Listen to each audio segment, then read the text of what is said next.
Post-poll violence আজকে এমনভাবে মাথাচাড়া দিয়েছে, রাজ্যব্যাপী বিরোধী দলের নেতাকর্মীদের বেছে বেছে তাদের বাড়িঘর, তাদের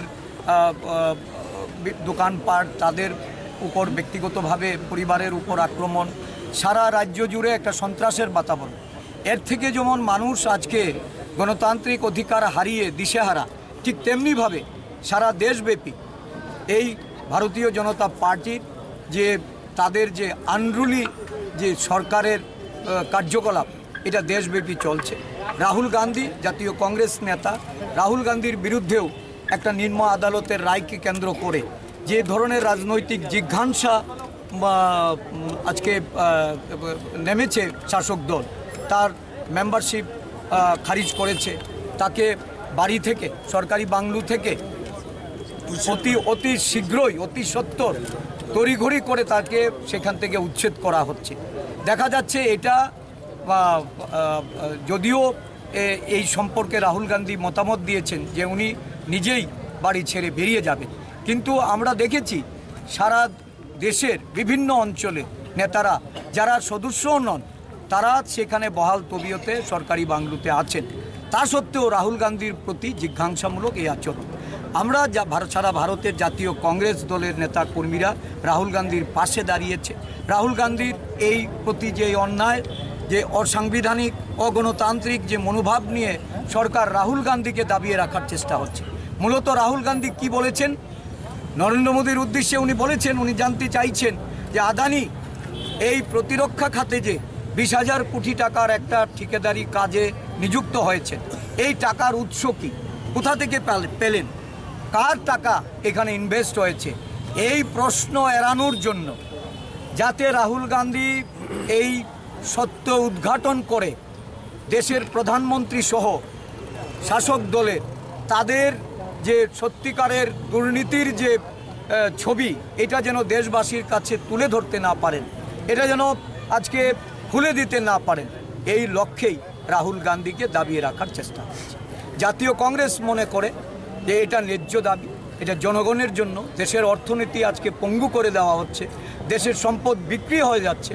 এর থেকে দেশকে কিভাবে, দেশের জনগণকে উত্তরণ করা যায়, দেশের অর্থনীতিকে বাঁচানো যায়, আগামী দিনগুলিতে ভারতবর্ষের যে ভবিষ্যৎ রূপরেখা, এই রূপরেখা কিভাবে এটা দেশের জনগণের স্বার্থে কাজে লাগানো যায়, সেই দিক থেকে লক্ষ্য রেখে যে জনগণের জন্য ভারত জুড়ো কর্মসূচির মাধ্যমে সারা দেশব্যাপী যে জনসমর্থন উনি পেয়েছেন, শাসক দল নরেন্দ্র মোদী, অমিত শাহরা ভয় পেয়ে রাহুল গান্ধীকে অপদস্থ করতে চাইছে, রাহুল গান্ধীকে আটকে দিতে চাইছে। এটা সম্ভব হবে না। দেশবাসী রাহুল গান্ধীর পাশে দাঁড়িয়েছে।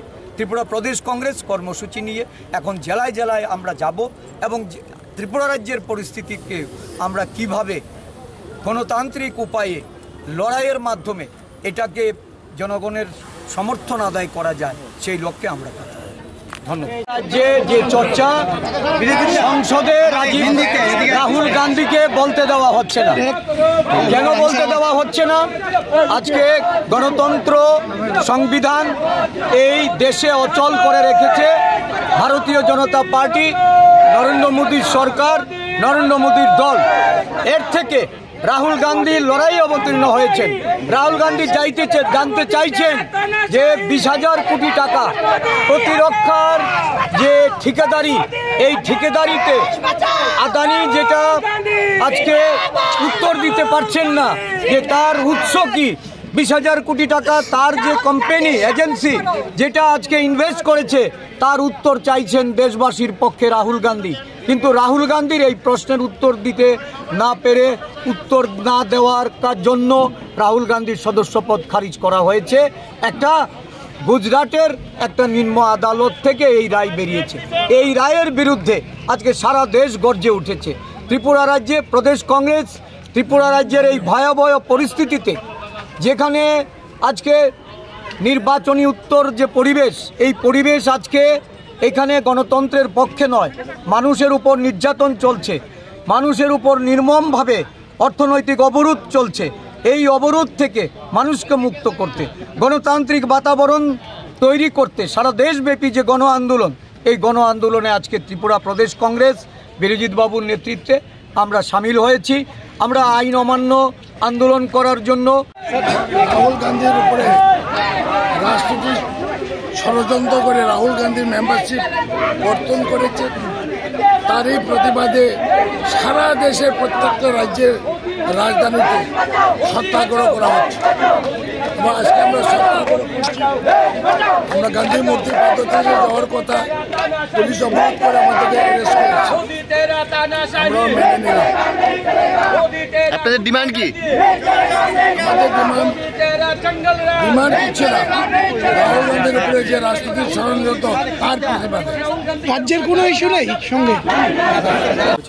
এখন কি মানে অ্যারেস্ট করা হয়েছে? অল ইন্ডিয়া কংগ্রেস কমিটি এরা কালকে একটা সিভিল ডিসঅবিডিয়েন্স আইন নবান্নর একটা কর্মসূচির জন্য বের করা হয়েছিল। এরকম তো কর্মসূচি আমরা কমিশন দিই না, তো দেওয়া হয়নি। তো এদের মুক্তি প্রাঙ্গণ যাওয়ার ইচ্ছে ছিল। আমরা আজকে চিলড্রেন্স পার্কের কাছে ওনাদের আটক করেছি। ওনাদের বলেছি যে এর আগে যেতে দেওয়া হবে না, এর থেকে আগে যাওয়াটা বেআইনি হবে। এরা কথা শুনিনি, এরা যাওয়ার প্রচেষ্টা করেছে। তাতে বাধ্য হয়ে আমরা আইনি হিসাবে ওনাদের অ্যারেস্ট করেছি। মোটামুটি 80-90 জনকে আমরা অ্যারেস্ট করেছি। টেম্পোরারি ডিটেনশন সেন্টার চিলড্রেন পার্কে রাখা হচ্ছে। এখান থেকে আগের যে আইনি ব্যবস্থা নেওয়া হবে।